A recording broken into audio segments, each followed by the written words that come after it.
Hello! Welcome to Skeindeer Knits. My name is Ellie and I am a Norwegian living and knitting in London. And you can find me as Skeindeer on Ravelry and Instagram. And there's also the Ravelry group Skeindeer Knits, where we are currently doing a knit along for my Colour Your World socks. And like I said in the last episode, so many people are casting on now with so many different colour variations, and that's just so much fun to see. So I highly encourage you to head over in that group and have a look at what people are making. Well, welcome to old-time viewers and new viewers alike. I do want to say to new viewers that what kind of podcast this is. I mean, this is a knitting podcast, but with a particular focus on traditional knitting and rustic yarns, colour work. You know, I'm from Norway, so that's kind of influencing how I knit, although I do care for other sort of ethnic colour work styles as well.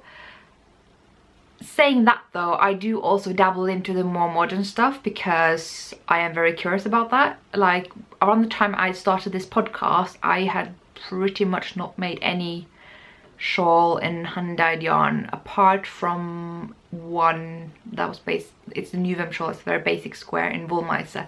That's about it. So I'm like completely novice to what the rest of you guys are doing, whereas at the same time trying to kind of be informative about the kind of stuff that I like to do. And so it's kind of this exchange going on. So, and I also want to say to those of you who have been following me for a long time, because of the colour work that I do, and you might find that it's not what you expect from when I don't do colour work, don't worry. It's not like I do colour work because I want this to be a colour work podcast. It's more that this just happens to be a colour work podcast because I really like doing colour work. So that's just always going to be a thing. But I'm gonna knit what I'm gonna knit. So that's just what's gonna happen, and yeah. I thought we could just crack on and talk about my works in progress. I mean, last episode I covered every project I have going, which is more than 20. That's all I'm gonna say. I know there were even 2 projects that I didn't cover, so technically then it was 22. And by this week we actually are 23. So it's not really stressing me out that much. I like to clear my needles by the end of the year, and it's not the end of the year yet, so it's fine, right? So I thought we could talk about my work in progress number 1. I don't know why I said that was number 1. It's one of the projects I'm working on. It's the Hansel Hap by Gudrun Johnston, and it is becoming quite the beast. So I am actually done with the lace border. I am doing the knitted on sideways lace border now.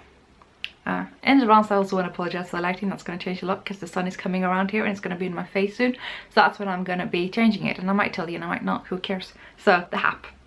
You work a garter square from one corner to the other. So you increase and then you decrease. And so I've done that, and then you pick up the stitches in a round and you kind of expand in this sort of feathers and fan lace pattern. So I've done that and I finished the feathers and fans. This is what it looks like. And I'm using Laxton's Limited BFL Masham DK weight. And as a lot of you will know, you know, as a typical hat pattern, it's supposed to be knit in a very fine Shetland yarn, namely James Smith 2-ply jumper weight, and this is quite far away from that, being a DK. I would say this DK is quite lightweight, literally on the scale lightweight. But yeah, I'm knitting some needle size 6 just to make it bigger, so it's more like a blanket hat than a shawl hat. If you don't know what a hap is, it's a Scottish type shawl that you kind of wrap around you, and yeah, you could also like wrap babies in it or whatever. So what I've done now that I'm done with the feathers and fan, you actually start knitting the border on sideways. I just dropped a lot of stitches. Oh dear. So it's knitted on sideways, but now I've got lots of live stitches. I will have to assess the situation later, but I've only done one of the like triangle repeats, and I'm supposed to do them all the way around. And so when I realized that, yeah, this is going to be a mess to correct. But yeah, when I realized that, I was like, I don't want to do that. It's a bank holiday weekend, you know, you get 3 days off. I kind of want to do something else. Totally faulty thinking. I would have finished if I just persisted on this, but no, it's not a finished hap. And now I just made a huge problem for myself by doing this. What is this even? Yeah, we'll have to assess the situation later. But I'm kind of hopeful that this hap might be done by the end of next week, maybe. I don't know. But yeah, it's very nice and squishy. In terms of the amount of yarn that's gone in here, I mean, I have 800 gram skeins in total of this yarn, but I've not used that much. I actually used a bit less than 2 for the square, and then a bit more than 2 for the whole like feathers and fan thing in the round. So that was what, 4 skeins, and I had to start on the 5th skein before I went on to this triangle edge that I'm doing now. And maybe that 5th skein will be enough, or maybe I'll have to start knitting from a 6th skein. We'll see, I don't know yet. I forgot to say that I'm knitting this on a Knit Pro Nova size 6mm needle. I don't ever really talk about the needles that I use, but I have understood that that's something that a lot of you would be interested in hearing about when I spoke about the needles that I used previously. So I'm going to try to include that from now on. I used interchangeable needles. I love my interchangeable Nova set. That's like one of my long-term favorites. I have been dabbling into higher layers, which you will see in the other work in progress that I have, and it lives in a project bag sewn by Pinneguri, who is also the designer I am test knitting for. So this is the winter shawl, and it's knit in Brooklyn Tweed Loft, and as I said in the last episode, I am really surprised by how much I like it. I really like it. So this is what we have, and I'm actually showing you it from the right side. Yeah. That's a nice change. So I put it on larger needles now, so you can actually see just how big it is. I've had to find an answer for this, but I don't know if the pattern is wrong or if I'm wrong, but I think I need another skein here. So this is 1 grey skein. I think I need 2. Pattern says 1, but in other places it actually says 2. So I think I need 2. But yeah, I love how this colour is working with the grey. I mean, I love this colour already, as long-term viewers will know. But look at the texture. Look at that amazing texture. I just know I'm gonna love this yarn, this shawl, everything. And I mean, I worked in 2.5 skeins, and that's really, really light. And we're talking like 125 grams for this huge thing. That's pretty amazing. And I'm also using higher needles, higher sharps. I believe it's needle size 5, so they don't weigh anything. They're interchangeable. So nothing of this project weighs anything. So if I'm really feeling exhausted, and I actually had that the other day, I was carrying groceries in a funny way because I had these baskets. I was carrying them home and my hands were really tired, and so I could actually knit on this. It was quite pleasant. So I only have good things to say about this project. I really like how it's shaped. I really like this construction method for a shawl. It's certainly something I'm going to try look into more. Yeah, totally in love with Loft. Didn't see myself saying that a few weeks ago, but there you go. So until I made more progress on this, I think we're gonna cut it short from now. And yeah, I talked more about Brooklyn Tweed in the last episode. Actually, I have had some negative feelings about them in the past before I'd actually try them, because I thought it's not very nice to make a woolen spun yarn that breaks easily and then attribute that to it being woolen spun, when I know from a lot of experience that woolen spun yarn can be quite strong, and also when you knit them up in the fabric, it's a very, very sturdy fabric. So for people to think that woolen spun yarn should be frail while knitting with them, it's a bit misleading. I mean, it's not Brooklyn Tweed's fault. I feel like they may not have, maybe they have, I don't know. But regardless, whatever breakage issue they've had in the past, I might be so bold as to say that that's in the past. Another thing I'm working on, which will be finished soon, and it lives in this paper chase bag that it's made for like toothbrush and whatever, but you know, who says it can't be for knitting? That is the Villemo socks that I spoke about in the last episode, which was a more recent cast on. I was gonna have a half-finished object by this episode, but I, as the good test knitter that I am, have found a small little error in the pattern, so the toe is not quite done yet. But the sock in general, I mean, pretty closely done, and it fits me perfectly. I realize it looks a bit odd with the rib in the middle when it's not on a blocker. I should probably just take the blocker out. There will be a nice pretty picture up on Ravelry ASAP, I would say between the 6th or the 10th of May or something. I'll have a very nice picture of the first sock, because that's what I've promised. And I really only have the toe left. But I have a lot of nice things to say about this pattern, so I'm going to do that. Because, I mean, you know me, I like color work socks, really. So for me to do something else, it takes a lot for me to like it. But I really like this. I have found these very short cable repeats very addictive. You always want to get to the next one because there's really only, what, 2-3 rows in between that you don't do any cabling, and then it's just a cabling and then a crick, and it's just like you don't get annoyed and bored with anything. And then, I mean, I will never be in love with a heel flap. Heel flap was way I was taught to knit. I was taught to knit socks with, you know, DP ends, cuff down, heel flap, and it's not really being a way that I like. I prefer a toe up, short row heel, magic loop. But hey, I'm allowed to use magic loop on these. I am doing cuff down and there is a heel flap, but you know what? It fits, and the heel flap is very well described. And it's very interesting because the gusset is actually at the bottom. Like the gusset decreases from the flap. That's new. I've done it many ways this way. I mean, otherwise the heel is very familiar to me. But I will say this heel flap is quite big. So that was another thing that made me quite hesitant. And I thought, oh, I should have gone down half a needle size for the flap. But it fits me like a glove. I mean, like a sock. But yeah. So I really have only good things to say about this pattern. And you should totally check it out when Anna of Honesty podcast and Anna Fleabag Designs launches this pattern. I think it will either be this week or next week. I wonder if it was the 10th of May. I should have checked this. Anyway, so close up. And I haven't mentioned the yarn I'm working on yet. I mean, I mentioned it last time. I am working with Woolmizer Twin, which is their sock yarn. And it's a bit of a, it's a merino nylon yarn, but it is a lot denser. So it will weigh heavier, but I would still argue it's a fingering weight. And it's, as far as merino sock yarn is concerned, this is my favorite by far. And they have the most amazing colorways. Like, they're solids. They just glow. I bet they glow in the dark, these, to be honest. And the cuff and the heel and the 2B toe and the little rib in the middle, that's Regia. So that's what I have to say for now. I will be talking about them more when they are finished. I am anticipating second sock syndrome.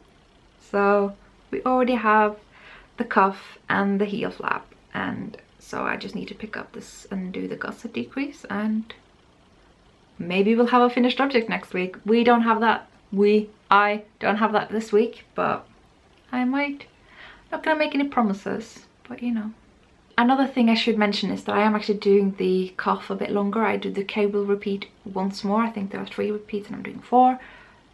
I figure that's okay even though I'm testing, because I'm still using the pattern. I'm just doing it once more. So it's not like I'm introducing a totally different thing.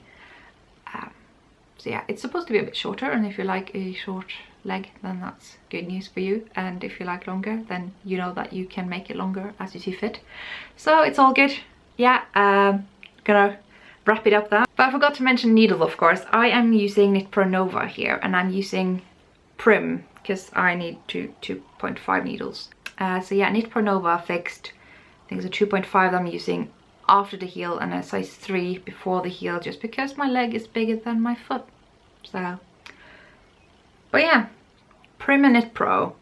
It's a funny little story there. Let me go in a bit in depth about that. I don't have the answer, I'm just raising a lot of questions. And so I don't know if you ever heard about inox needles. So these are quite old needles that I have found in Norway. And these are Prim. Now the label's fallen off because they're not really meant to be in here. I don't know why they do that, so it's in here. But I mean, Prim and inox, same thing. So why am I mentioning this? Well, I also ordered this Knit Pro cable, and it says Prim and Knit Pro. So is inox and Prim the same, and Prim and Knit Pro the same? And of course Knit Pro is the same as Knitter's Pride. And I also heard some people are connecting Knitter's Pride to Knit Picks, but Knit Picks have their own needles, so I'm honestly quite confused. So something I thought worth mentioning and pondering over. Now, if this was me last week, we would have been done with the works in progress, but as it turns out, when I was gonna knit on this edge on the Hansel hat that I have now messed up, let's not talk more about that, I didn't really feel like it. And then I heard that Becky of Stringing It Together and Hannah of the Corner of Craft are gonna start a Stephen West cal, and I did buy some yarn for the exploration station at Wonderwool in Wales. I wasn't gonna knit that anytime soon, but then I just kind of felt the urge, so there we go. It's an exploration station, and I am using Madeline Tosh Debonair high twist sock. It's Madeline Tosh sock. None of these are sock yarns because they don't have any nylon, and I'm using Moonlight yarns and Dye Ninja. Can't remember which is which, but you can find that out on my project page on Ravelry. Who knew? Me knitting Stephen West. Didn't see that coming. Now I'm gonna need like a new catchphrase to say, oh, I don't normally knit Stephen West stuff and that kind of hand-dyed yarn things. So should I like maybe say I don't normally knit like Kohi Locatelli and Vera Valimaki stuff? Because you bet if I keep saying that, I'm gonna be casting on one of their patterns as well. So I should really just stop thinking I'm that goddamn special and just, yeah. My point is that I'm usually quite outside of this sort of popular things. Like, I don't want to call them fads because I feel like that's kind of diminishing what they are, because this is some seriously brilliant shawl construction. I've just never really felt the urge, and I'm kind of feeling it more now that I'm part of the social sphere of people who are knitting these kinds of things. Before I was a bit of an outsider and I just browsing Ravelry and sorting them out most popular and didn't really know anything about the different designers. It just didn't appeal to me. However, I have gone through the different projects of the exploration station and picked up the ones that I like the most, and what I've found is that I like the ones that have lots of grey with a pop of a different colour. And so while I didn't really have like any particular shawl in mind when I went to Wonderwool, obviously I had this pattern in mind, but the only thing I was thinking, I have one shade of grey and I have one red and they go together, so let's get 2 other shades of grey that also have a high twist and they should work together, and it totally does. And so I am actually done with the wedges from the pattern, and oh boy, there are so many ends to be woven in here. Let's not think about that now. So I've actually done all the wedges that the pattern calls for, but I'm doing another 2. I mean, I know from experience that I have a rather short row gauge. It might be fine after blocking, but quite frankly, I'd rather retain the squishiness of the garter rather than like spreading it out, you know? I mean, I can do that, but no, I'd rather have 2 extra wedges. And I have seen one of the regulars at the Loop Knit Night do that. She also replaced, and another knitter as well did that, replaced the slip stitch section with an eyelet section. I'm totally gonna do that because I just don't really care for slip stitch patterns, and I think eyelets look really nice there. But right now I'm just knitting another 2 wedges, one in the medium grey and one in the charcoal, just to kind of put off the brioche a bit, because I've never done brioche. Never really seen a brioche pattern that I really felt calling my name. But maybe I will be a convert now. It just seems really annoying to work the same row twice, because they're going to be very long rows, especially after 2 extra wedges. But that's only my fault, so I don't really have much else to say. I've been knitting this quite persistently the past 2 days, although also the socks by Anna. So yeah, I think we're going to wrap it up now, because, not wrap it up, obviously there's tons left of the episode and that's kind of the point. I have a lot more to talk about, because I feel like we, as well as having touched base on works in progress, we also need to touch base on the things that are in my queue. Because there are a lot of things in my queue. You would think that having 20 plus projects on the go would be enough to keep me entertained, but there are so many things that I am itching to cast on more. So that will be the remainder of this podcast episode. Also, if I didn't say it last time, I'm sure I did, but if I didn't, Justyna Lorkowska is now selling Rauma Finull garn, which is amazing. I can't believe finally at last there is someone selling my favorite Norwegian yarn in the UK. Now, there was this Norwegian wool website that had been selling Ask Hifa, that is Ask Yarn by Hillesvåg, but they're no longer selling yarn, they'll just be selling wool from Hillesvåg. So if you're a spinner, you still have that, but for the rest of us, no longer available, and I found that out just a bit too late. So now we have Justyna doing Rauma yarn though, and she says right now we have only 2 throw gammer series, which is a 2-ply high twist, which is supposed to be used for socks and mittens because it's quite durable, but I would maybe not use it for socks, although it's up to you. But yeah, it's also a Finull garn, which is a very sort of comparable yarn. It's just not that much of a high twist, so there's like maybe 10 more meters per 50 gram skein. They are interchangeables and you can use them together, and so it's really awesome that she's doing both. They are fingering weight yarn, a bit on the heavier side. By English standards they might be considered sport, I don't know. But yeah, she also says she's going to be doing the lamb's wool and the 3-ply yarn, and the exciting thing about the 3-ply yarn is that that's the yarn I was putting into my mitten kits that I don't know if I'll be doing more. Might do it after I'm in Norway in July, but I'm not going to make any promises. So Isolde Tyg does that yarn, you should totally head over there.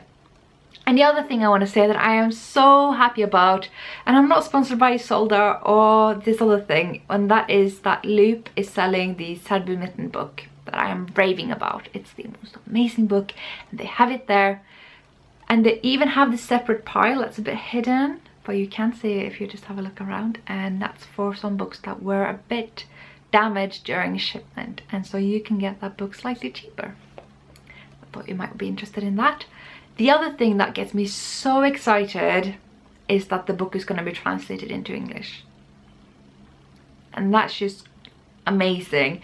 Now if you're one of those people who have been buying this book in Norwegian and you wish it were in English, but now you spent all this money on having it in Norwegian, I mean, I understand that would be disappointing, but it's probably thanks to you that this book is now being translated and being sold at Loop and at Isolde Tyg's shop. So thank you for your contribution. If there were any of you watching who have been kind of showing international interest in the book, thank you so much. You have been a great help at bringing this book abroad. I mean, I hope I've done a little piece of that as well. I am sure Patricia of the Knitography vlog has been doing that. It's just so cool, and Isolde was selling those books at Edinburgh Yarn Festival as well, and made me so happy. And if I also haven't mentioned it, the Norwegian mitten book by Nina Granlund Sæther, I think it's Mittens from Across Norway, something like that, Mittens from Norway. It has already been translated into English and should be available on Amazon. And one last thing that's getting me so excited, this is probably the best news of all, arguably. So I have been missing this one particular thing in the market of hand-dyed yarns, and that is hand-dyed rustic yarns. I know some people are doing it, but thus far I don't know anyone hand-dyeing yarn from Norway, Norwegian rustic yarns, except now Arctic Knitting. So Emilia of Arctic Knitting Podcast and Arctic Yarns is now gonna be hand-dyeing Norwegian rustic yarns, which is amazing. She has started a Kickstarter for this, so I highly encourage you to go check that out. There will be links for all this stuff down below, and if I've forgotten, please let me know, but they should be there. It's just so awesome, and you can support her with anything from £1 and up, you know. You can, and if you support her with a big enough sum of money, you can actually get a skein of your choice, so that's pretty cool.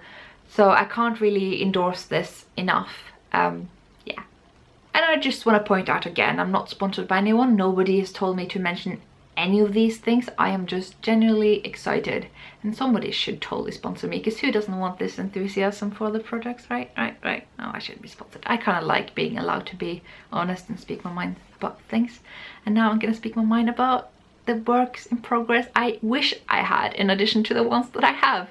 That is my cue.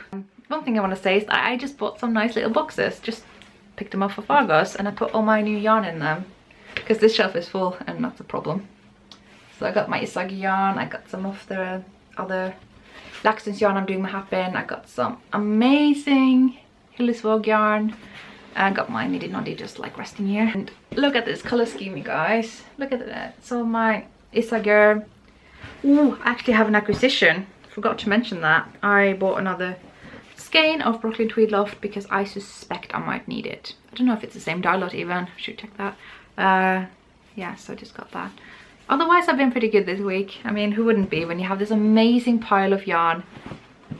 So shall we go through that, because there's actually a lot of this influencing what I want to cast on. One thing I need to cast on soon, I'm just feeling the urge, and I just have to. I mean, as soon as I'm done with Anna's socks, I think this will be a cast on, no matter how many works in progress I have, because Emilia of Arctic Knitting is doing a all year round sock along And this month's special is stranded knitting socks, which is awesome. So I'm totally gonna be doing these. And you can totally, actually I forgot to say that, you should totally double dip. So when you've done the socks for my color, when you've done my Color Your World socks for my knit along, submit them into her knit along as well. She's doing a, it's like you can knit any socks that you want, so 1 pair a month for the whole year that you can submit to the box of socks cat as well.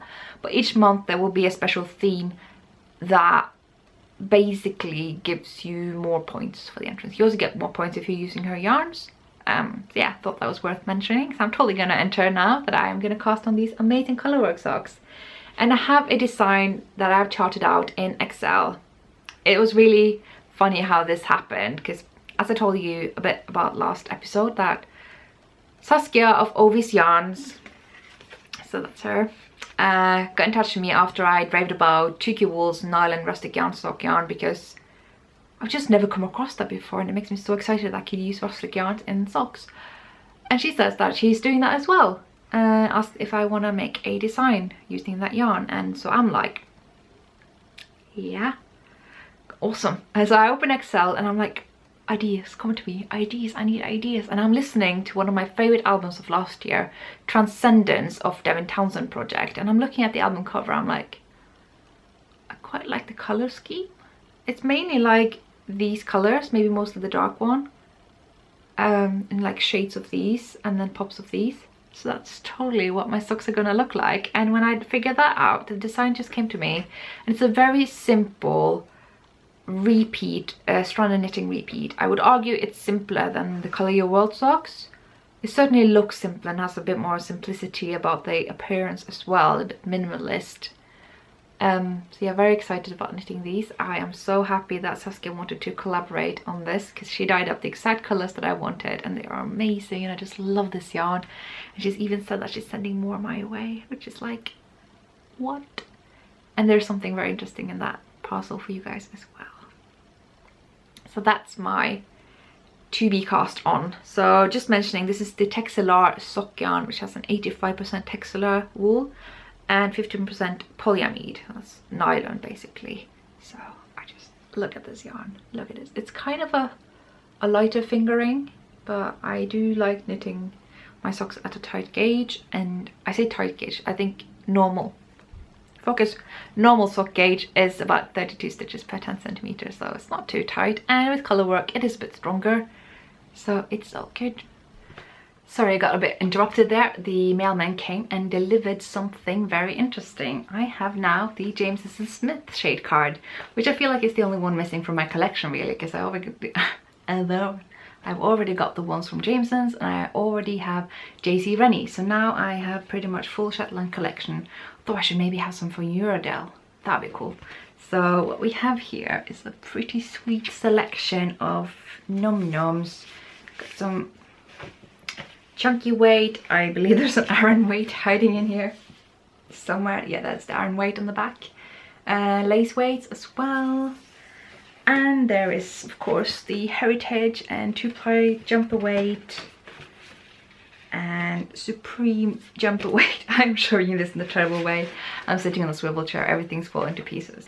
But you just have to believe me that this is an amazing set to have, and it's a nice way to kind of trim your stash a little, because you don't feel like you need to have every colorway. You can basically just look at them here, and you can choose from this entire color palette when ordering yarn. So if you can't find exactly the same color that you like from one of them, you can get that from the other one, and you can really use them all together because they are interchangeable and compatible. I would say generally 2-ply sort of woolly wools, you know, rustic yarns, woolen spun, they go together. Like everything from sport weight to light fingering, I would say you can knit together. I wouldn't put sport and lace maybe, but you know, a lot of them you put the strands together, even though one is much denser than the others. You can't necessarily tell them apart, so if you can't, you can totally knit them together as well.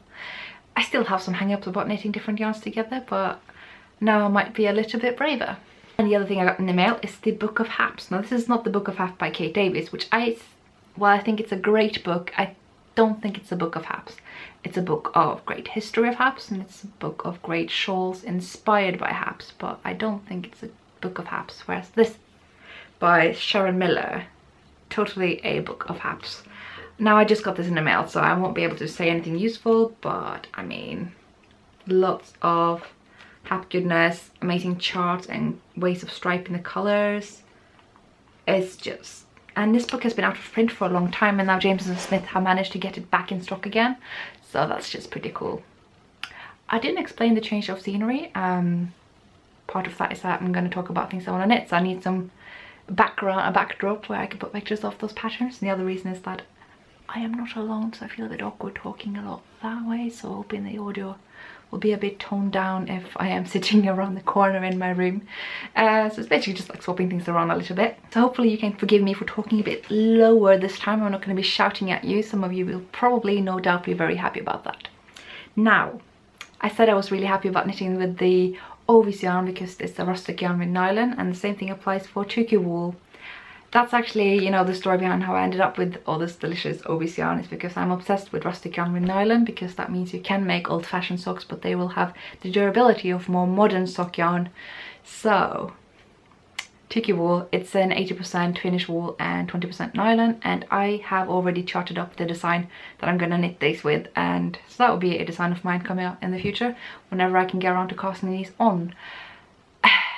And when I was charting this, actually I was thinking, surely this has to exist already. Like, this doesn't exist already, but I know I've checked it and it's not. This particular traditional chart has not been applied to any sock pattern as far as I can see. I couldn't even find mittens with it, which is weird because anyway. So I just need to knit these ASAP before anyone else does. I'm going to try to do the way I've done before, making them kind of adaptable, because everybody has their own preference when it comes to heels, toes and cuffs, so I'm going to try to accommodate for that, and also do it in a way that you can put the heel at any point in the pattern repeat, so that you won't get a much longer sock just because the stranded knitting chart is longer. The other thing that I want to cast on very eagerly, you've heard me talk about before I'm sure, is the Naola shawl by Renée Callahan. And Renée Callahan is the designer behind East London Knits, and she's also started a podcast quite recently, so you should totally go check that out. And she used Kettle yarn AU fingering weight, or 4-ply if you will. So I have 2 skeins of that. This is the way they should be aligned, I suppose. So this is a yak silk merino blend, and I will say it's getting a bit of sort of a small halo already, which doesn't mean I think it's a bad yarn. It's an amazing yarn, but it makes me feel like I want to make something with this that I know for a fact I'm going to be very careful with, and I am a lot more careful with shawls than I am with, say, I don't know, socks and garments. So that's why I feel more comfortable using this yarn in that. It's a bit of a treat. It's also a bit of a it's a bit of a you know, East London support knit. You know, it's a local dyer and it's a local designer, and I'm a local knitter, so it's all gonna be awesome when I get around to casting it on. And I really want to do it now, but it's probably not gonna happen because I have so many other shawls that I am knitting on and will be knitting on soon. Apologies for any sound, my flatmate decided to vacuum clean. That's totally her decision.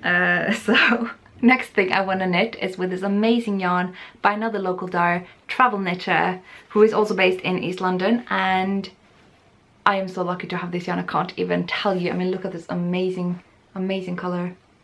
It's just, I mean, we have more unnatural light than natural light now because it's really cloudy in London and I'm relying on my ceiling lamp, but hopefully this is showing up reasonably true to colour. And I'm sure you can imagine why I'm crazy about casting these on. So I initially got 1 skein from the Yarnporium yarn festival event weekend thing in London, and that was the first skein that was ever sold in this colourway, and I ended up getting the last 3 when they were put on Etsy a while later. So having all these, of course, means I need to make a garment, especially because Travelknitter says that she's no longer going to be dyeing these because it's a very difficult colourway. And so I was browsing Ravelry like a crazy woman, as I am, because I was like, what can I make with this? Obviously I could make a ton of socks with these because it's a BFL nylon base, but I think it will be a garment, let's be real. So I have been browsing Ravelry, like I said, like a nutcase, and found the Alecia Beth cardigan by Justyna Lorkowska. And I had no idea she was just such a prolific and very popular designer at the time. I was like, this kind of looks like a cardigan I already have. And the cardigan in question is, of course, of course, the Elinor cardigan by Pinneguri, also known as the Needle Lady, which is knit in Drops Baby Merino. It's a bit of a pill monster, but not too much. Most of the pilling has been done. I mean, at some point they stopped pilling, which is kind of good news. It's made with the contagious no method. So it's amazing. It's just an amazing construction method, because before you do the sort of usual raglan thing, it has a sort of a sleeve cap that it's worked, which I love. And I know that Alecia Beth cardigan as well does that. So if I can have another one, and it's similar as well in that it has the fake cables that this one has, but obviously there's just that in the Alecia Beth. And if I can have that in that BFL nylon with that amazing purple, I'm just really itching to cast it on, but I know it's not going to happen anytime soon, because God knows there are a lot of projects happening, right? Now, regarding my thoughts about this particular yarn, I have never knitted a garment with BFL, ever. I have, however, sorry, I was just running the stairs. There are a lot of things happening between the clips here today.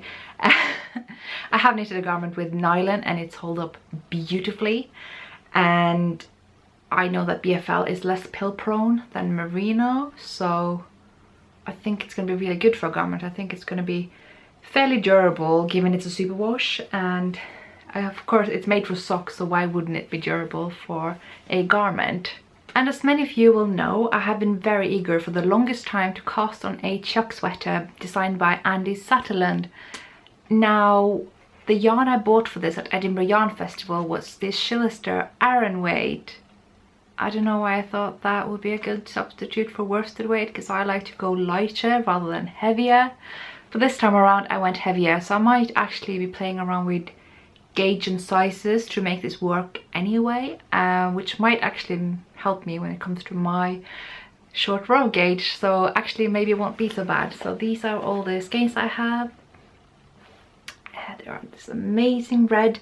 They are dyed in the colorway, hang on, Rowan Berry, which exists in a multitude of their bases. This is the Aran weight, which is 100% lamb's wool merino, which is going to be amazing. And I don't think this is superwash, which means it will probably be less pill prone than your usual merino. I'm going to see how these skeins are held up towards all the sort of rub that skeins are, you know, exposed to during transit and handling. There's none of that here. I think this is going to be an amazing merino garment, and there's something to be said for Scottish merino. It's an entirely different beast, so I think it's going to be good. Though I have been sort of leaning towards maybe just doing a simple raglan with it instead. Something like this H&M sweater. I love these sweaters, got several colours of them, but they're awful in the sense that they're acrylic, and well, I'm not as yarn snob, it's not that, it's just like my skin can't breathe through acrylic. So if I could do it in wool or a cotton wool blend, or just cotton, that would be amazing. And I have been toying with the idea of actually getting some of the Holst cotton wool blend, because I could hold two strands together and actually get this sort of a navy pink effect. That would be really cool. But I don't really need more yarn, so I might knit up a few other things first and maybe have that sweater ready for next summer. Another item that's been in my queue for the longest time is the Carolina Halvorsens mitten, which is from the book of Norwegian mittens. Is that not Mittens from Norway? You know, the book that I mentioned, that it's available on Amazon now. And I of course plan to knit it in Ask Hillesvåg or Askifa. I have a red skein here, but I do plan to make it in yellow, which Mom will be bringing for me on Friday when she's visiting London for the first time since I moved here, which was in 2011. So it's about time, Mom. Anyway, I am gonna knit it in yellow when she brings it for me. That was one of the skeins I managed to get before that yarn shop was shut down back home. And it's just an amazing fingering to sport weight, maybe more so sport weight yarn. It's 100% you know, pure Norwegian wool, a very rustic woolen spun. It's got 315 meters per 100 gram. So yeah, I love this yarn. I've done 3 pairs of mittens with it already. Happy to do a few garments with it now that I have two sweater quantities. So that'd be good. And yeah, I think this is a perfect mitten yarn. I know this is actually the recommended yarn in the books by Terry Shea and Anne Musenbø, at least the Norwegian translated versions, because they tend to accommodate for Norwegian yarns in those versions, and they keep recommending this yarn. That's how I was first introduced to it. So yeah, I love this yarn. I could just talk about it forever, and I'm sure I will in future episodes. Another project in my queue is the Tallulah's mittens. They are in the book of mittens by Jorid Linvik, which is one of the Norwegian mitten or pattern books in general that's been translated into English, and I plan on using this yarn, which is kind of mental. So basically this is Nordlys yarn. It's the Northern Light yarn by Viking, or Viking if you will. I had done another pair of mittens in these before and they turned out lovely. It's not the kind of yarn I'd normally recommend, but I wanted to experiment then. And Mom's told me she'd be interested in having those mittens in these colours, so this yarn basically, for Christmas. And she's totally forgotten that she said this, so maybe at last I'll manage to make her a pair of mittens she will wear, because thus far she's not really worn any of them. And they're very, very soft. It's a single ply, but it has nylon to strengthen it. People do socks with them as well, but I'm planning on doing mittens and I think that would be just fine.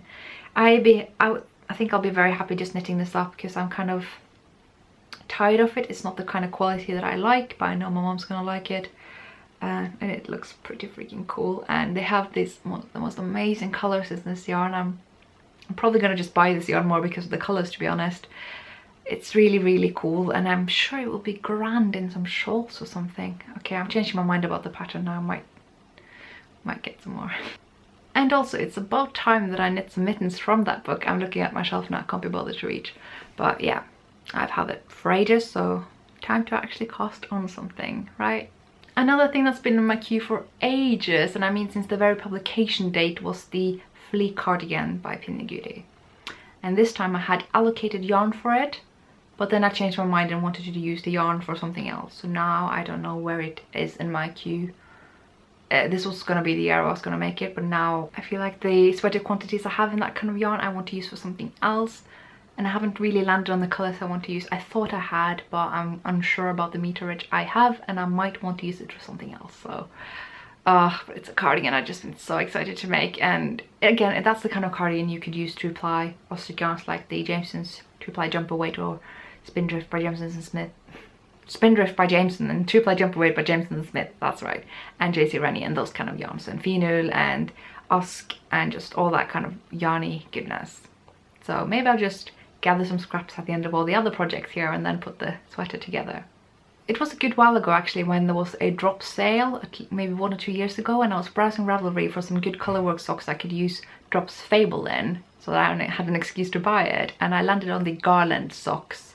And I just think they look amazing, so that's really the only reason. I think Fabel is a pretty good sock yarn, especially for its price. It's very durable, limited pilling, although there's some because it's a superwash and they pill more. It's just how it is. And yeah, so I think that will be good once I get around to that, and that could be one of my box of socks.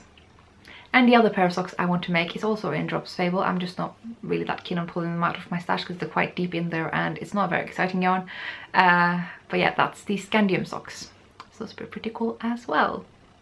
And this particular pattern I mentioned in one of my very first episodes, and that is these Latvian mittens.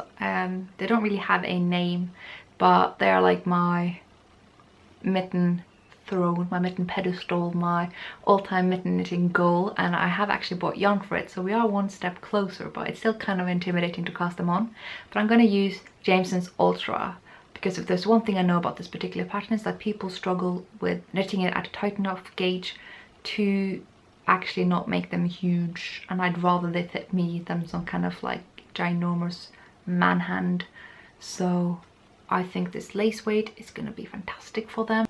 I just need to get around to making them. I might have to cut the chart a bit short sideways as well, but yeah. So I'm doing the traditional black background and white foreground. I might need more black than this one skein, but the meterage here is pretty impressive, like 194 meters in this 25 gram skein. So I'm gonna give it a go. Usually you don't really need 100 meters per mitten, but then again, at the tight gauge like that, I have no idea what to expect, and that's going to be very, very exciting. It is a 2-ply woolly wool rustic yarn, so I could probably use something thicker, but I just feel a bit more confident using this finer wool given the problems with that pattern other people have had. Obviously, because this is an Edinburgh purchase, it's not been that long ago since I mentioned it, but I got this yarn there. It's the Viola yarn by John Arbon. It's a DK weight merino. Feels very similar to the knit by numbers DK weight, but I would say this is a bit rougher, a bit more sturdy, slightly less pill prone, but I have heard rumors that it pills as well, so oh dear. But I still want to do a garment with this, and I'm totally gonna just rip off Kate of Finsta number 23's Sophie cardigan because it looks amazing. It looks kind of like it's in the family of my Elinor cardigan. I already love that, so why would I not make more? And I think this would be pretty good for that, and you know I love this color, so it's all gonna be awesome. And it's 1,000 meters altogether. Might be a bit little for me, but I'm gonna do my best and we'll see what happens. And one advantage with that cardigan is that it doesn't have any button bands or neckband that you knit on later, so that will save you actually a bit of meterage. So I am quite confident that this is going to be enough, because I have, like the Elinor cardigan, I think has 1,000 meters and it does not have, I mean it does have a button band, so I think we're good. One thing that's really good about my queue is that it's pretty much all for knitting up my stash, and I happen to have this amazing skein of Wool Miser Twin. It's one of their sock yarns, same yarn that I'm using for the Villemo socks by Anna, and I was just browsing Ravelry, see what people have done with this, how it knits up, and I saw the House Baratheon socks, and this is going to be House Baratheon socks whenever I get around to it. Now I used to do some cable socks. I think that would be interesting. I mean I have done cable socks now, obviously having knit Anna socks, but I want to do that again. I'm quite hooked, so I think this will be amazing in that. And I will say, if you ever come across this yarn in a yarn shop, if you should be so lucky, don't be scared that this is like a seriously brutal skein. If you unwind this, I mean they're probably not going to be too happy if you do that in the shop, but if you unwind it you will feel it's very nice and soft. So it's just very tightly spun. And again, a bit of an Edinburgh repeat. I obviously want to make the Ursula cardigan by Kate Davis. So this is a picture of the actual cardigan worn by Kate Davis. Now changing swiftly into this particular project, and I love those colorways, so I'm totally doing that, but obviously gonna crop it because I can't be bothered to accommodate from my hips. So I have a whole pile of this yarn. So this is more Jameson's Ultra. I've already spoken about this at length now, but yeah, I think a whole cardigan in that is just going to be so wonderfully light, and it's really not that different from Jameson's 2-ply jumper weight, but it sure has a lot of more meterage, and I find it reasonably interchangeable with Jameson's and Smith's lace yarn. So I'm using that for the purple because Jameson's did not really have the kind of purple I wanted. So that's kind of what, there you can see my thinking of the shade cards in sort of practical terms. You know, if you see the colour you like in one set and then some in the other, you just use them together. So here's a green I intend to use, and a blue. So I'll have all the colours, I have all the yarns, but it's going to be a slightly intimidating cast on because it's got colour work all over the body, which I've done before, but I've not finished it. And it's got sewn in sleeves, which makes me a bit meh, but just have to do it. I am itching to knit up some of my lamb's wool. I've been raving about it all the time, but I have a confession. I've actually not knitted anything with it yet. It took a long time before I was able to get any of it, so when I finally did, I've just been stashing it like a crazy hoarder. But I think this blue and this white, should I take them out? Okay, I'll take them out. So I'm thinking these two amazing skeins is going to be the amazing midwinter neck warmer. I think that'll be great. Sorry that everything is coming out yellow here today, guys, but it is blue. Just believe me, this is a unbleached white, which is my favorite white. I think unbleached white just happens to look a lot better. Personal preference, but there you go. So this is the lamb's wool. It's similar to JC Renée, I'd argue. 250 meters per 50 gram skein, so this would be plenty for a cow in my opinion. And I am still very eager to knit the Oddvar's peneste kofte, which means Oddvar's prettiest cardigan, I guess, but it is a lady's cardigan, weirdly enough. The Oddvar is a male name. I have swatched for the sleeve. I say swatch because I am below gauge, so we need to up the needle size, you guys. But I love how this yarn worked out when I washed it, because this yarn just transforms. Again, I spoke about this quite recently, but you get them in a very sort of nasty looking skein that has a lot of spinning oil. A lot of people don't like. Personally, I actually don't mind. I really love this yarn regardless. But the way it transforms after knitting and washing it, you won't believe it until you've done it. I certainly didn't. Like, I believed it, but I was astounded when I first saw it. So I will knit this cardigan. I will have a full picture as well. But it's not a near future cast on by any means. I have enough yarn, and it's a quite compact part of my stash, so I'm quite comfortable having it there. And oh boy, we are struggling with focusing today, you guys. Very sorry. This is a new setup. It's all new and exciting. And as a lot of you will know, I received a pile of Isager Highland wool from a very generous swapper the other day. I have 8 of these amazing skeins in their fig colorway, and I just went, oh my god, what am I going to do with all this amazing stuff? And have landed on 2 patterns, and I'm obsessing over both of them. One is the Belmont cardigan that I've been thinking about casting on for the longest time, and I initially thought I would make it in the Navia duo yarn, but then I realized that's a lot heavier than the yarn it's called for, and I don't like going heavier. As I said before, I'd rather go lighter so that my garment doesn't weigh that much and I can easily carry it around, because I need to change layers a lot just because of my body temperature issues. And so if I can carry my cardigan, it's just more likely that I'm going to be comfortable and actually wear what I've made. So Isager Highland wool for Belmont, totally. I think it's using James & Smith 2-ply jumper weight originally, and this is not that far off. It is a bit lighter, which just makes me happy. And it's gonna have amazing colors, and finally I have a plan for it, and I'm itching to cast it on. And again, not that much color work going on here today. Like, there've been some, but I am really wanting to branch out, so I think that'd be interesting, and I'm gonna do my best to make it pretty and hopefully interesting, worthwhile for you to listen to me thinking about all these other things you can do in knitting that isn't color work.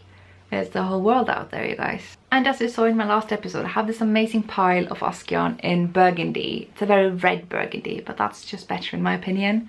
Love red. And I've been thinking what to do with it, and I mean, this is perfect color work yarn, but it's also perfect anything yarn. So I've been thinking of doing the improv sweater, which is basically you start with casting on as a raglan and you kind of improvise, which is exactly how I knit my sweaters anyway, so that would be perfect. There's probably more to be said for that pattern than that, but I just haven't tried it, so I don't really know yet. So I've been thinking is actually cast on a sort of raglan, sort of contiguous method thing, and do it like I've done the sweater. Like I've done the sweater, I didn't do the sweater, but yeah, just cast on as a shoulder cap here, then going to raglan here. I hope that sounds understandable. And I've been thinking maybe plop in some cables along the arm and maybe along the sides, or maybe along the back. Haven't decided. Ooh, along the back actually sounds quite nice, and just keep it plain in the front, maybe. So these are my thoughts. And I mean, I have the Nora Gone cable source book, so there's a lot of things to choose from there. Maybe I'll just be making my own very own first sweater design. And I got 8 skeins, so there's a lot of meterage to take from there, and whatever is left will just go into my rustic yarn stash, which I'm totally happy to have as a stash. That's not one of the parts of the stash that's weighing me down. I can actually recommend that way of thinking, because I have my stash kind of sorted by more luxury yarns, my rustic yarns, and some like more commercial yarns. I mean, rustic yarns are arguably that as well. And the way I'm thinking about it is that my luxury yarns I would rather have knit up, whereas my rustic yarns, I am happy to stash that. They are not very expensive. I could always have use for them. I could always mix and match them. There's just a nice resource to have in my stash, given I don't live in Norway. Whereas my commercial yarns, I'd also rather just knit up because they don't excite me to have here, and they're very easy to get. So there's no reason they should be here. So we got the stash that I think just I need to knit up to make it worth my spending. There's the rustic yarn that isn't pressuring me that much, and then there is the commercial yarn that I want to knit up because there's no point in stashing them, really. Hope that makes sense. And I hate repeating myself about this very sad fact, but I have ripped out a certain sort of fadey shawl. So we have all these amazing colorways. You know what, instead of holding up these, can I just show you the picture, because that will look a lot better, and I don't want to take this out again. So I have all these amazing colors from La Bien-Aimée and a bit of hedgehog fibers. I need to go somewhere, and I'm thinking Stephen West Vertices Unite. I know, another Stephen West, it's crazy. When I look at the picture, I wouldn't actually have thought twice about it. I would have just been like, nah, not my thing. But I have seen people at Loop Knit Night knit it up. Lots of them did it. They had like a sort of informal knit along a while ago, and lots of them are wearing them regularly. And I totally want something that's so gartery and squishy like that. So that is a to be cast on, I think. I think that would be a nice way to use the yarn. I did mention that last episode as well, come to think of it. I showed you a drawing where I tried to sort out the colours, and I need to get crayons that actually correspond with my yarn, I think, in order to tell. But yeah, that's what I have done so far, and I think I may have arrived at the solution, but there is no time to cast on more shawls. And you know, Helen Stewart of the Curious Handmaid Shawl Society is coming up. I might want to knit the first shawl that comes out. I don't know, we'll see. It depends a bit on the construction method and if I can use any of the yarns I already have. So yeah, I think Versis Unite might be more of an autumn knit for me. I wasn't actually done talking about my Isaga yarn, because you know, if I knit the Belmont, I probably only need 3 to 4 skeins. Even for my generous size, I think that will be enough. So I'll have the other half of skeins left. I got 8 skeins in total. So I've been having a look around and I came across a sweater that was actually knitted by one of my favorite Norwegian podcasters, Marte of Marte podcast. And if you understand Norwegian, you should totally check out that podcast. It's amazing. It's called Marte or Marte. Anyway, she's knit this Elinor sweater, not to be confused with the Elinor cardigan, and it looks amazing. It looks just so amazing. So the other half of these skeins will totally go into that. And as far as yarn concerns go, I think this is perfect because, well, I know actually a girl who is very into vintage, like 40s vintage. She knows everything. I don't know how, but she just knows everything.